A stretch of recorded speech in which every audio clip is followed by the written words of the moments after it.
உங்களை போட சொன்னாங்க தெரியுமா? முடிச்சிட சொன்னாங்க. ஏன் நீ தான் 1000 தடவை நீ ஜெயிலுக்கு போவ. செய்தியை முதல்ல கொடுக்கணும்னு கற்றுக்கிறதே நான் அரிசி கடையில் கற்றுக்கிட்டேன். முதலாளியும் கூப்பிடக்கூடாது, அது மாத்திரம் விளக்கமாக தான் அடிப்பேன், அவ்வளோதான். ஆட்டோ சங்கர் யார் எழுதினாலும் எழுதக்கூடாது சார்ங்கிறான். நாங்கள் வாங்கின தீர்ப்பை இன்றைக்கு வரைக்கும் அடித்து எந்த தீர்ப்பும் இல்லை. 3 மர்டர் கேஸு என் மேலே, 4 கடத்தல் வழக்கு, கொடா வழக்கு, ஆயுத வழக்கு, சாமதான பேத தண்டங்கிறான்ல. வீரப்பன் பிள்ளைகளை அப்போ நான் படிக்க வச்சுக்கிறான் தான் ஆரம்பத்தில். இறக்கிறதுக்கு முன்னாடி அவர் என்கிட்ட கேட்டது, என் மக கல்யாணத்துக்கு ஒரு 5000 ரூபா கொடுனாரு. அது எனக்கு ரஜினி ரொம்ப ஃபோன் பண்ணி பாராட்டினார். இப்படிங்களும் அங்கே விடும். ஏன்னா அவர் அறியாமலே துப்பாக்கி வெடிச்சிடக்கூடாதுல்ல. சிறை சாப்பாடு தானே, விளங்காது. ஜெயிலுக்குள்ளே காசு இருக்கிறவங்க நீங்கள் என்ன வேணாலும் பண்ணலாம். சும்மா அவங்க சொல்கிறாங்க. ஒரு வாளி 7000 ரூபா. அந்த பிரியாணியை நான் சாப்பிட போகிறேங்கிறது தெரிஞ்சு ஓடியாரான். கடிச்சே கொடுத்துட்டானா பொண்டாட்டிய. ஐயையோ. ஆக உண்மைக்கு தாழ்பால் கிடையாது.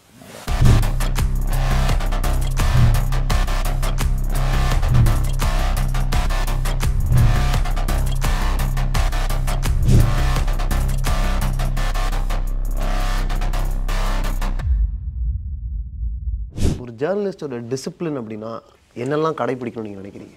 ஒன்றும் இல்லை, பத்திரிக்கை செய்தி கொடுத்து ஒழுங்காக பத்திரிக்கை நடத்துகிறேன், அவ்வளோதான். வேற என்ன ஜேர்னலிஸ்ட்டு? கடைப்பிடிக்கல ஒன்றுமே இல்லை தம்பி. நான் எடுத்த மாதிரி மற்றவனை எடுக்க சொன்னாலும் அது முட்டாள்தனம் தானே. நீ தான் 1000 தடவை நீ ஜெயிலுக்கு போவ, நீங்கள் 2 வருஷம் 3 வருஷம் தலைமுறையாக இருப்ப, மாமனாருக்கு கொண்டு விடுவாங்க, பிரிண்டரை கொண்டு விடுவாங்க, அது மாதிரி எங்களை இருக்க சொல்கிறியான்னு கேட்பானா இல்லையா?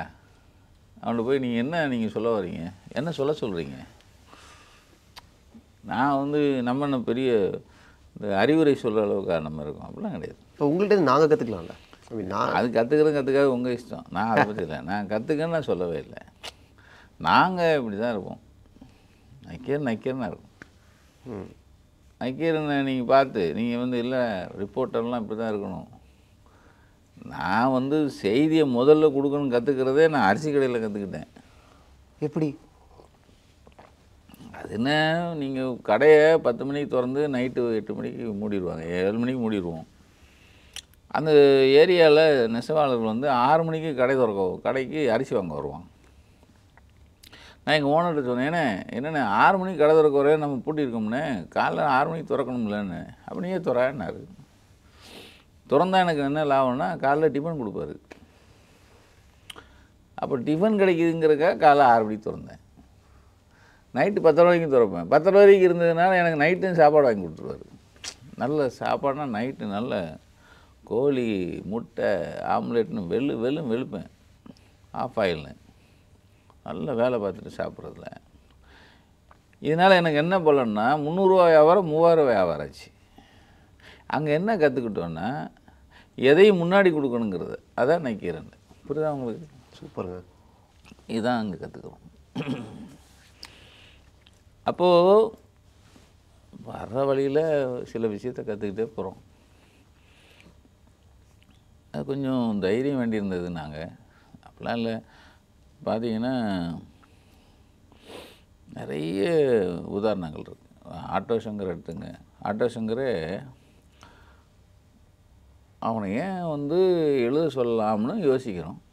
சிறையில் இருக்கார், எப்படி ஒரு ஆட்டோ சங்கர் உருவானான் அப்படிங்கிறத கொண்டு வரணும்னு நினைக்கிறோம். சரி, சிறையில் போய் பார்க்க சொன்னேன். சிறையில் ஒத்துக்கிறாரு. ஒத்துக்கிட்டு நான் என்ன பண்ணேன், விரைவில் மரண தண்டனை பெற்ற ஒரு சிறை கைதி ஒருவர் எழுதும் வாக்குமூலம் விரைவில் ஆரம்பிக்க போகுதுன்னு சொன்னோம். அனௌன்ஸ் பண்ணுறீங்க? அனௌன்ஸ் பண்ண உடனே வாசலில் 4 ஜீப் நிற்கிது, போலீஸ் ஜீப். சார் யார் சார்னு கேட்குறான். யார் எழுதுறா? யார் எழுதுனாலும் எழுதக்கூடாது சாருங்கிறான். யார்? போலீஸ்காரன். அது சிறைத்துறை வேறு வந்துட்டாங்க. என்னென்ன இல்லை சட்டம் கிடையாது சார், சிறையில் இருக்கிற வச்செல்லாம் எழுதக்கூடாது சார். நாங்கள் உடனே கோர்ட்டுக்கு போனோம். ஓ, எழுதக்கூடாதா அப்படின்னு. அது ஹைகோர்ட்டில் அவங்க ஒர்க் பண்ணிட்டாங்க. ஹைகோர்ட்டில் எங்களுக்கு எதிராக வரணும். சுப்ரீம் கோர்ட் போய்ட்டோம். சுப்ரீம் கோர்ட்டில் தான் நீங்கள் கருத்துரிமை எழுத்துரிமை இருக்குது, ஒரு லேண்ட்மார்க் ஜட்ஜ்மெண்ட் ஒன்று வாங்கணும். அந்த ஜட்ஜ்மெண்ட் தான் இன்றைக்கி உங்கள் யூடியூப்பில் ஏதாவது நீங்கள் ஏடாகூடமாக போட்டோம், ஏடாகூடம் போடலை, உண்மையை போட்டு ஒருத்தன் நோட்டீஸ் அனுப்புனான். அந்த நோட்டீஸை எதிர்கொள்கிறதுக்கு நான் வாங்கின சட்டம் தான், நான் வாங்கின தீர்ப்பு தான். எத்தனை வருஷம் ஆச்சு? 94 வாங்கினேன். இன்றைக்கி எத்தனை வருஷம்? 30 வருஷம் ஆச்சு. 30 வருஷமாக நாங்கள் வாங்கின தீர்ப்பை இன்றைக்கு வரைக்கும் அடித்து எந்த தீர்ப்பும் இல்லை. அந்த தீர்ப்பை வாங்கி தான் மறுபடியும் எழுதணும். அதே ஜீப்பில் ஆள் வந்தாங்க மறுபடியும், சார் கொஞ்சம் இந்த பேரெலாம் பார்த்துக்குங்க சார், கொஞ்சம் இதெல்லாம் இல்லாமல் பார்த்துக்கன்ட்டு காம்ப்ரமைஸ் ஆகி போனாங்க. புரியுது அவங்களுக்கு? அதாவது சட்டமும் எங்களுக்கு நிறைய ஃபைட் வச்சுருக்கோம். 3 மர்டர் கேஸு என் மேலே, 4 கடத்தல் வழக்கு, பொடா வழக்கு, ஆயுத வழக்கு, இத்தனையும் இதுலேருந்து வெளியே வரணும். என் கூட இருந்தவங்க மேலேயும் ஒருத்தர் மேலே 2 மர்டர் கேஸ் இருக்குது, இன்னொருத்தன் மேலே 2 மர்டர் கேஸு, 2 பேர் மேலே தடா வழக்கு இருக்குது, கடத்தல் வழக்கு 2 பேர் மேலேயும் கடத்தல் வழக்கு இருக்குது, இன்னொரு 2 பேர் மேலே 2 தனித்தனியாக கொலை வழக்கு. இத்தனை வழக்குலேருந்து நாங்கள் வெளியே வந்திருக்கோம். ஒரு ஆளுக்கு ஒரு வழக்கு இருந்தாலே அவன் முடிஞ்சான் ஆள். இவ்வளவையும் ஜெயிச்சு தான் மறுபடியும் வந்திருக்கோம். ஆட்டோ சங்கர் அவர்கள்ட்டேருந்து வாக்குமூலம் எழுதி வாங்கலாம் நீங்கள் முடிவு பண்ணுறீங்க, டீமாக டிஸ்கஸ் பண்ணுறீங்களோ ஏதோ முடிவு பண்ணுறீங்க. அவர்கிட்ட முதல்ல பேசணும், அதை அப்ரோச் பண்ணணும்ல, அதுக்கான வழிமுறைகள்லாம் எப்படி கண்டுபிடிக்கிறீங்க? ஜெயிலரை பிடிக்கணும், அதுக்கு ஒரு டீம் போடுவோம். எந்த ஜெயிலு பாருப்பா, ஜெயிலர் பாருங்கள், அவரை பார்க்கணும் அப்படிங்கிறது, அது ஒர்க் அவுட் பண்ணுறது தான். அதுதான் சாமதான பேத தண்டங்கிறான்ல. நீங்கள் நாங்கள் செலவழித்தது நிறைய. இந்த தீர்ப்பு இந்த இந்த எங்கள் மேலே இருந்த வழக்குலேருந்து வெளியே வர்றதுக்கு எத்தனையோ கோடி செலவழிச்சிருக்கோம். வழக்கு அது ஒரு பக்கம் இருந்தாலும், இப்போ நீங்கள் வீரப்பன் விஷயமே வச்சுங்க, அந்த காட்டில் அந்த இதில் இருக்கிறவங்க நமக்கு உழவு சொல்கிறவங்க இருப்பாங்க இல்லையா, அவங்களுக்கு அவங்களுடைய அத்தியாவசிய சில விஷயத்தை நம்ம பூர்த்தி பண்ணுவோம்ல. அது மாதிரி சிறையில் சங்கரை பார்க்கணுன்னா சில விஷயங்கள் பண்ணித்தானே ஆகணும். புரியுதா? எனக்கு தெரியும், சங்கர் இறந்தாச்சு, தூக்கில் போட்டாங்க. சங்கர் மக கல்யாணம் நம்ம தான் நடத்தி வச்சோம். இன்றைக்கும் தம்பி மோகன் ஒருத்தர் இருக்கார். இப்போ ஒரு மாதம் அவர் வெயிலில் வந்திருக்காரு. அவருக்கு இந்த வக்கீல் இந்த மாதிரி விஷயங்களுக்கு நம்மளால் முடிஞ்ச இதை பண்ணிகிட்ருக்கோம். அவங்க வீட்டு கல்யாணங்களுக்கு நம்ம சில விஷயத்தை பண்ணுவோம். பிள்ளைகளுடைய படிப்பு அப்படின்னா சில விஷயம் பண்ணுவோம். இது அவங்களுக்கும் இல்லை, பொதுவாகவே வீரப்பன் பிள்ளைகளை அப்போ நான் படிக்க வச்சது நான் தான் ஆரம்பத்தில். இது என்னென்னா, இது நம்ம செலவுங்கிற ஒரு விஷயம் இல்லை, நம்மளை நம்பியிருக்காங்க, நமக்கு அவங்க ஏதாவது ஒன்று பண்ணுவோம். நானே ஒரு கேள்வி, ஒரு ஐயா கணேசன் ஒருத்தர் இறந்துட்டார் சொன்னேன்ல, பிரிண்டர் இறக்குறதுக்கு முன்னாடி அவர் என்கிட்ட கேட்டது, என் மக கல்யாணத்துக்கு ஒரு 5000 ரூபா கொடுனார். நான் சொல்கிறது 92 இறந்துட்டார். மக கல்யாணம் நான் தான் நடத்தி வச்சேன். இப்போ அது நல்லா இருக்காங்கன்னு வச்சுங்க. அப்படியே இன்றைக்கி வரைக்கும் அவங்க டச்சில் இருப்பாங்க, இன்றைக்கி வரைக்கும் எல்லா தொடர்பில் இருப்பாங்க. இப்போ வீரப்பன் அவர்களுடைய பொண்ணு வீரப்பனை முதல்ல பார்த்தது நீங்கள் எடுத்த ஒரு வீடியோ வழியாக தான் அவங்க டிவியில் பார்த்துருக்காங்க. பெரிய பாப்பா சொல்லி. ஆமாம், வித்யாராணி. அவங்க இப்போ பேசும்போது கூட நக்கீரன் அங்கிள் அப்படின்னா மரியாதையோட உரிமையோடு தான் பேசுகிறாங்க. இல்லை, 2 பிள்ளைகள் எனக்கு அந்த மூத்தவங்க தான் எனக்கு டச்சில் இருந்தாங்க. மூத்த பாப்பா அவங்க துணைவியார் எங்களுக்கு டச்சில் இருந்தாங்க. யார்? முத்துலட்சுமி. பிள்ளைகள் படிப்புக்கு நாங்கள் கொஞ்சம் பண்ணியிருக்கோம். அதுக்கப்புறம் இப்போ பெரிய பாப்பாலாம் பெரிய அளவில் வளர்ந்துட்டாங்க. 2 பேரும் திருமணம் ஆயிடுச்சு, 2 பேருமே பெரிய ஆள் ஆகிட்டாங்க. இப்போ எனக்கு ஆச்சரியம், அதை விட மகிழ்ச்சி என்னென்னா, என் மக இந்த டாக்கு சீரிஸ் எடுக்க ஆரம்பித்தாங்கள. எடுக்கும்போது சொன்னேன்,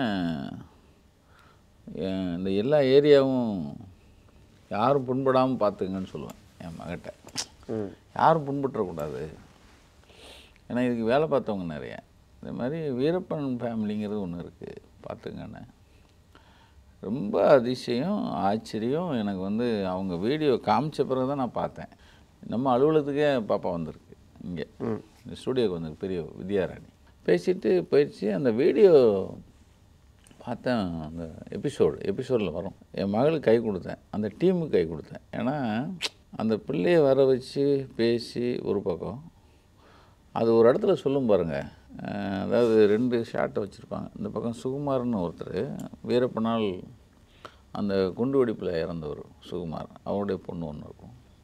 இந்த பக்கம் வீரப்பன் மகன், 2 ஷாட்டை அடுத்தடுத்து காமிப்பாங்கன்னு நினைக்கிறேன். ஆமாம், அது எனக்கு ரஜினி ரொம்ப ஃபோன் பண்ணி பாராட்டினார். சசிகுமார் டைரக்டர், அவர் விழுந்து விழுந்து பாராட்டினார். சார், உலகத்தில் இப்படி யாருமே பண்ண முடியாது சார்னார். அதாவது இந்த பக்கம் பாதிக்கப்பட்ட ஒரு பெண்ணு, இந்த பக்கம் வீரப்பனுடைய மக, யாருமே பண்ண முடியாது சார். இந்த பீஸை ரொம்ப சிலாகிச்சு சொன்னாங்க. அது யாருமே பண்ணியிருக்க முடியாது அப்படின்னாங்க. அந்த கிரெடிட் வந்து என் மக டீம் தான். என் மகளும் அதை அவங்கள கன்வின்ஸ் பண்ணி கொண்டு வந்தது. இந்த டாக்கு சீரீஸுக்கு அது ஒரு பெரிய கிரெடிட் ஆச்சு. அப்போ அது நம்ம மேலே மரியாதை வச்சு தான் வந்திருக்கு. அந்த சொன்ன விதம் இதெல்லாம் பார்க்கும்போது அது வீரப்பன் பிள்ளையே தான் இல்லையா? அதில் அது பெருந்தன்மையாக சொன்னது அப்பா கொண்டு இருந்தால் அதுக்கு நான் மன்னிப்பு கேட்டேன். அதெல்லாம் வந்து ஒரு ஹேட்ஸ் ஆப். அந்த பிள்ளைக்கு வந்து பெருந்தன்மை. அது நான் வீரப்பன் மக அப்படிங்கலாம் அந்த இதெல்லாம் இல்லை. பண்ணியிருந்தா தப்பு, பெரிய விஷயம். அது இன்றைக்கி உலகமே அதை பார்த்து அந்த விஷயத்தை பாராட்டுதுன்னா எனக்கு அது இந்த டாக்கு சீரீஸில் சில நிறைவு கிடைக்கும் தெரியுமா? அது சீரீஸை தாண்டி ஒரு இடத்துல அது வந்து எனக்கு அதான் என் மகள் டீமுக்கு நான் பாராட்டி சொன்னேன். அந்த பிள்ளைகளுக்கு அவங்க ஆசைப்பட்டது அவர் வேறு வீரப்பன் வந்து டாக்டர் படிக்க வைக்கணும்னு நினச்சாரு. அது படிக்க வைக்க முடியல, விதி விளையாடி வேறு மாதிரி போயிடுச்சு. அது நக்கீரன்லேயே சொல்கிறது இருக்குல்ல, அது இன்னும் வேறு ஒரு பெரிய விஷயம். அதுதான் என் பிள்ளைகளுக்கு, அது என் பிள்ளை டீமுக்கு, அவங்கள சேர்ந்தவங்க எல்லாருக்குமே இதன் மூலமாக நான் வந்து இன்னொரு ஹேட்ஸ்ஆப். அந்த பொண்ணுக்கும் ஹேட்ஸ்ஆப், வித்யாராணிக்கு அதுக்கும் ஒரு ஹேட்ஸ்ஆப். இல்லைங்க, அவன் உண்மையாகவே அதை சொன்னது ரொம்ப ஒரு இடத்துல ஒரு தளம் மேலே போயிடுச்சு. பெருந்தன்மை. அது நீங்கள் ஒரு கேள்வி கேட்குறீங்க, நாங்கள் டாக்குமெண்ட்ரி பார்த்துருக்கோம், டாக்கு சீரிஸ் பார்த்துட்ருக்கோம்.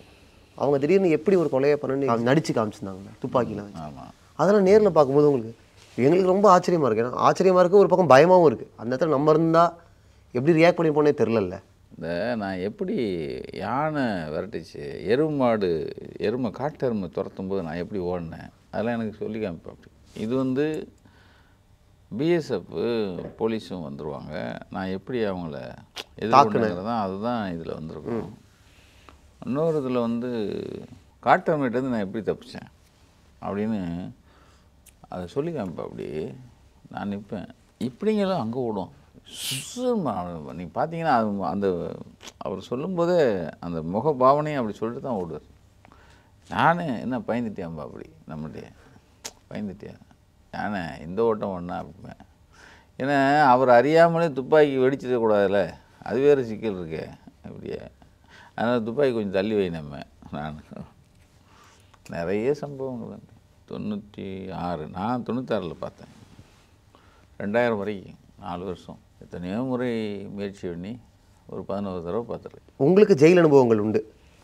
அங்கே இப்படி பெருசாக பேர் தெரியாத சில மனிதர்கள் நீங்கள் சந்திச்சிருக்க வாய்ப்பு இருக்குல்ல? யாரையும் சந்திக்கவில்லை. என்னை வந்து தனிமைப்படுத்துவாங்க, நான் வந்து யார்கிட்டையும் பேசக்கூடாது. ஜெயிலில் போலீஸ் குற்றவாளிகள் நடுவில் கொண்டு வைப்பாங்க.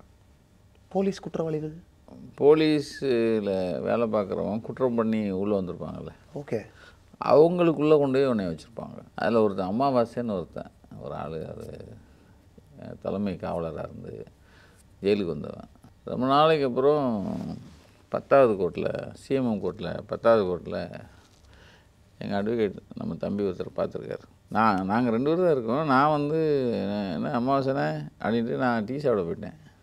அது உங்கள் அண்ணனை போடுறதுக்கு எனக்கு ஏற்பாடு பண்ணியிருந்தாங்க. என்னைய அவன் போலீஸ் நானும் கொஞ்சம் கொஞ்சம் போட்டுடலான்னு தான் ஆசைப்பட்டேன். நான் வந்து ரொம்ப கவனமாக இருப்பேன் சிறைக்குள்ளேயே. நானும் என்னென்னமோ பண்ணி பார்த்தேன், ஆனால் தப்பிச்சிட்டாரு அப்படின்னா அவன். அது எனக்கு புது தகவலாக இருந்துச்சு. அமாவாசைங்கிற வச்சு தான் எனக்கு போட சொன்னாங்க. அதான் நான் போலீஸோட என்னை அடைக்கும் போதே நான் யோசித்தேன் ஃபஸ்ட்டு. ஆனால் அதில் நல்ல நட்பாகவும் ஒருத்தர் கிடைச்சார், கர்ணன் ஒருத்தர். அவர் வெளியே வந்துட்டார். அந்த குற்றச்சாட்டு நிரூபிக்கப்படலைன்னு அவர் வெளியே வந்து மறுபடியும் அவர் டிஎஸ்பி ஆகி ரிட்டையர்ட் ஆகிட்டார். அவர் இன்றைக்கி வரையும் டச்சில் இருக்கார். அவரும் என் கூட சிறையில் இருந்தார். நல்ல மனுஷனும் கிடைச்சாங்க. அப்படி ஒருத்தன் என்னை கொல்றதுக்காக தெரிஞ்சாங்கிறதே எனக்கு வெளியே வந்தானே தெரியும். அப்புறம் ஒருத்தர் ஒன்றும் இல்லை, எங்களோட ஒரு பாய் ஒருத்தர் சாகுல், பொடா சாகுல்னு பேர், நல்ல பெரிய பணக்காரர். ஆசிரியரே கொஞ்சம் நல்லா இங்கே ஒரு நல்ல சாப்பாடு சாப்பிடுவோம் அப்படின்ட்டு. எனக்கு சிறை சாப்பாடு தானே விளங்காது. அதனால் எனக்கு வந்து பிரியாணி ஆர்டர் பண்ணார். ஜெயிலுக்குள்ளேயே? ஜெயிலுக்குள்ளே காசு இருக்கிறவன் நீங்கள் என்ன வேணாலும் பண்ணலாம் தம்பி. சும்மா இவங்க சொல்கிறாங்க காசு இருக்கிறவன் சிறையில் அவனுக்கு தான். அது வந்து சிறை வந்து அவனுக்கு வீடு. ஒரு பெரிய ஆள் பார்த்தீங்கன்னா மாதம் 1 லட்ச ரூபா வீட்டில் கொடுத்துருவாங்களாம், சூப்பரண்ட் வீட்டில். இங்கே வந்து அவர் ரொம்ப ஜாலியாக இருப்பார். அப்போ செந்தூர் பாண்டியன் ஒரு சூப்பரண்ட் இருந்தார். ரொம்ப மண்டையாக பேசுவார், ரொம்ப ஸ்ட்ரெயிட் ஃபார்வர்ட் மாதிரி இருப்பான். அந்த ஆள் இப்போ பார்த்தார் செந்தூர் பாண்டி. என்னை மாதிரி மீசை வச்சுருந்தார். இப்போ அன்றைக்கி ஒரு ஃபங்க்ஷனில் பார்த்தேன். நான் என் துணையாக இருந்தாங்க. எப்பா இவங்களை பார்த்துக்குங்கப்பா அப்படின்னேன். வேகமாக வந்தார். என்ன என்னை பார்த்துங்கிறீங்க? உங்களை போட சொன்னாங்க தெரியுமா, நான் தான் போடாமல் விட்டேன் அப்படின்னு போயிட்டார். நான் என்னன்னாரு, ரொம்ப நன்றி உங்கள் வாக்குமூலத்துக்கு அப்படின்னேன். அதாவது ஒருத்தன் எத்தனை வருஷம் கழிச்சு சொல்கிறா பாருங்க. 2003 நடந்தது. இப்போ ஒரு 6 மாதம் இருக்கும். 6 மாதம் முன்னாடி என்னன்னே பார்த்துக்கிறீங்க, உங்களை போட சொன்னாங்க தெரியுமா, உங்களை முடிச்சிட சொன்னாங்க. கரெக்ட், முடிச்சிட சொன்னாங்க, நான் தான் விட்டேன் அப்படின்னு ஒருத்தன் ஒரு சூப்பர்னு நீங்கள் வந்து வாக்குமூலம் கொடுக்குறாருன்னா யோசிச்சு பாருங்கள். எனக்கு எவ்வளோ பெரிய ஒரு கொடூரமான சிறையாக இருந்திருக்காது. அந்த பிரியாணி கதையை விட்டிங்களே வந்துச்சு. ஒரு வாளி 7000 ரூபா. ஒரு வாளி பிரியாணின்னா நம்ம இந்த கக்குஸ் வாளி இருக்குங்களே தென்னண்டி, இவ்வளோ தானே, அது 2500 ரூபா ஒரு வாளி. அப்போ இப்போ தானே அது 2500 ரூபா இங்கே விற்கிது, சிறையிலேயே அது 2500 ரூபா. அது சரி, நம்ம பிச்சைக்கார புத்தி. நான் வந்து தாடி இன்றைக்கி வந்து கொஞ்சம் பிரியாணியாச்சும் திம்போம், பிரியாணி ரொம்ப காலாச்சே அப்படின்னு சொல்லிட்டு சப்பை கொட்டிட்டு உக்காந்தேன். பிரியாணி வந்துருச்சு. சாகலனை உட்காந்துருக்காரு, நான், எங்கள் கரணை உட்காந்துருக்காரு. பிரியாணி ஓப்பன் பண்ண போகும்போது வந்துட்டான் ஒருத்தன், கருப்பணன்னு ஒருத்தன் ஜெயிலர். அவன் வந்து ஸ்டோர் பார்க்குறவன், கருப்பணன். ஓகே சார் என்ன சார் அப்படின்னா, அவன் தான் கொடுத்தது. 2500 ரூபா வாங்கிட்டு பிரியாணி விற்றவன் அவன் தான், அது கருப்பணன். இப்போ அவரே வராரு. ஏன்னா அந்த பிரியாணியை நான் சாப்பிட போகிறேங்கிறது தெரிஞ்சு ஓடியாரான். அதுதான் விஷயம், புரியுதா? டக்குன்னு ஒரு ஆளை கூப்பிட்டான், எடு எல்லாத்தையும் எடு. நான் என்னடான்னு பார்த்தேன். ஏன்னா அவனுக்கு இன்ஸ்ட்ரக்ஷனு, பிரியாணியை நக்கீரன் கோபாலுக்கு ஒரு கொடுக்குறாரு, நக்கீரன் கோபால் சாப்பிடக்கூடாது. இன்ஸ்ட்ரக்ஷன் எப்படி வச்சுருந்தாங்க பாரு. கடையில் அவர் அங்கேருந்து என் கூட இருந்தார்ல, எங்கள் செல்லில் தான் இருந்தார். அது 3ஆம் பிளாக்குன்னு பேர். அவர் அப்படியே 1ஆம் பிளாக் தூக்கிட்டு போயிட்டாங்க, பிரியாணியோடய தூக்கிட்டு போயிட்டாங்க. கைக்கு வந்து வாய்க்கு வராமல் போச்சு. அப்போ தான் பாருங்கள், அப்போ ஒருத்தன் அமாவாசைன்னு ஒருத்தன் என்னை போடணும்னு எனக்கு போட்டிருந்தாங்கிறான். என்னென்னமோ பைத்தியங்களோட அடைச்சிருந்தாங்க. ஒரு திருச்சியில் இருட்டறையில் வச்சுருந்தாங்க. நிறைய சம்பவங்கள் சிறையில் மாத்திரம். கோயம்புத்தூரில் மாத்திரம் ஒரு தூக்கு கைதியோடு இருந்தேன். ஆனால் பயங்கர எக்ஸசைஸ் பண்ணிகிட்டு இருந்தான். நான் பேசவே இல்லை. அவன் கோவக்காரன். இதுக்கிட்ட ரொம்ப கடிச்சே கொடுத்துட்டானா பொண்டாட்டிய. ஐயையோ, அவனோட தான் என்னை அடிச்சு வச்சுருந்தாங்க. தூக்கு தண்டனை கொடுத்துட்டாங்க, ஆனால் எக்ஸசைஸ் பண்ணிகிட்ருக்காரு. அவர் தூக்குக்காக வெயிட் பண்ணுறாரு, எக்ஸசைஸ் பண்ணிகிட்ருக்காரு. உடம்ப நல்லா வச்சுருப்போம் உடம்ப. இத்தனைக்கும் அது என்னை வச்சுருந்து வாவுசி சிறையில். அதில் நானும் அவன் தான் 2 பேர் தான் போட்டிருந்தாங்க. உங்களுக்கு தோணுச்சா தூக்கே கொடுத்துட்டாங்க, எதுக்கு எக்ஸசைஸ் பண்ணிகிட்டு இருக்கான்? இல்லை, எனக்கு ஆச்சரியமாக பார்த்தேன்.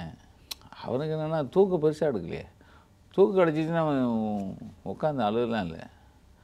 கேஸை ஒரே ஒரு துண்டை கட்டிட்டு நம்ம பாட்டுக்கு பாட்டு பாட்டு அப்படியே போயிட்டே இருப்பார். இப்போ நீங்கள் சொல்லும்போது எனக்கு ஒரு விஷயம் புரியுதுங்க. இப்போ 2000 நடந்தது, 2003 நடந்ததுலாம் இப்போ 6 மாதம் வரைக்கும், இப்போ 6 மாதம் முன்னாடி வரைக்கும் கண்டினியூ ஆகிட்டே இருக்குது. ஏதாவது ஒன்று புதுசு புதுசாக வந்துகிட்டே இருக்குது. எந்த கதையுமே முடியவே மாட்டேங்குது. முடியல. புதுசு முடிச்சாமல் வந்தோன்னா 28 வருஷத்துக்கு முன்னாடி வச்சுருந்த இது வெளியே வந்திருக்கேன். 27 வருஷத்துக்கு அப்புறம் ஊசு முனுசாமி வீரப்பனுக்கு ஒரு உயிர் வந்திருக்கேன். ஆக உண்மைக்கு வந்து தாழ்பால் கிடையாது. அவ்வளோ நம்ம ஒரு விஷயத்தில் மாறுதட்டலாம். தமிழ்நாட்டில் இப்படி ஒரு பத்திரிக்கை வரலாறு கிடையாது. இப்படி ஒரு பத்திரிக்கை இதெல்லாம் நாங்கள் பண்ணோன்னு சொல்லவும் முடியாது. அப்போ இது எல்லாமே உண்மையாக இருக்கிற பட்சத்தில் எல்லாம் தொடர்ந்து போய்கிட்டே இருக்கு. உங்கள் கூட ஒர்க் பண்ணுறவங்க இப்போ உங்கள் டீமில் இருக்கக்கூடிய பசங்கள்கிட்ட பேசும்போது அவங்க எல்லாருமே பல பேர் உங்களை வந்து அப்பான்னு கூப்பிடுறாங்க. அப்படிலாம் கண்டிஷன்லாம் கிடையாது தம்பி. இது ஒரு உறவு முறை தான். இது ஒன்றும் பெருசாக இல்லை. இது ஒரு நக்கின்னு ஒரு குடும்பம். முதலாளியும் கூப்பிடக்கூடாது. அது மாத்திரம் விளக்கமாக தான் அடிப்பேன். அவ்வளோதான். நான் இன்னொன்று கேட்கணும்னு நினச்சேன். இப்போ நீங்கள் உள்ளே வரும்போது எல்லா கம்பெனிலுமே முதலாளிகள், எல்லா கம்பெனிலுமே சிஇஓஸ் வந்து எல்லோரும் ஐடி கார்டு போடணும் அப்படின்னு சொல்லுவாங்க. ஆமாம். நீங்களே ஐடி கார்டு போட்டு வந்தீங்க. நம்ம எல்லோரும் ஒன்று, நான் தான் சொல்கிறேன், எல்லாம் அண்ணன் தம்பியாக இருக்கோம். அப்புறம் அவங்களுக்கு போட்டு நான் போடாமல் இருந்தால் நல்லா இருக்காது. எல்லோரும் ஈக்குவலாக வச்சுருக்கோம் தம்பி. பெருசாக ஒன்றும் நான் ஒன்றும் பெருசாக சம்பளம்லாம் கொடுக்கல. போகிற வரைக்கும் ஓடிக்கிட்டு இருப்போம். ஒன்று மண்ணாக இருப்போம். அவ்வளோ சிம்பிள். ரொம்ப நன்றி. மகிழ்ச்சி.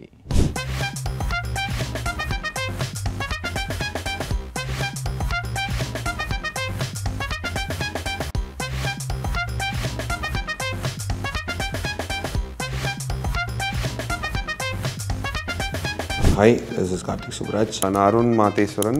I'm Ravi Kumar. நான் உங்கள் சாந்தனு பாக்யராஜ். ஹாய் எல்லாருக்கும் வணக்கம். நான் ரியோராஜ். இந்த வீடியோவை பார்த்துட்டு இருக்கவங்க ஃபைனலி டிவி சேனலுக்கு சப்ஸ்கிரைப் பண்ணுங்கள். ஃபைனலி டிவிக்கு சப்ஸ்கிரைப் பண்ணுங்கள். ஃபைனலி டிவிக்கு சப்ஸ்கிரைப் பண்ணுங்கள். ஃபைனலி டிவிக்கு சப்ஸ்கிரைப் பண்ணுங்கள். Watch out for updates. Finally டிவிக்கு சப்ஸ்கிரைப் பண்ணுங்கள். இந்த வீடியோஸ் உங்களுக்கு பிடிச்சிருந்தா லைக் பண்ணுங்கள். ஏதாவது ஒப்பீனியன்ஸ் ஏதாவது சொல்லணும் அப்படின்னா கீழே கமெண்ட்டில் சொல்லுங்கள்.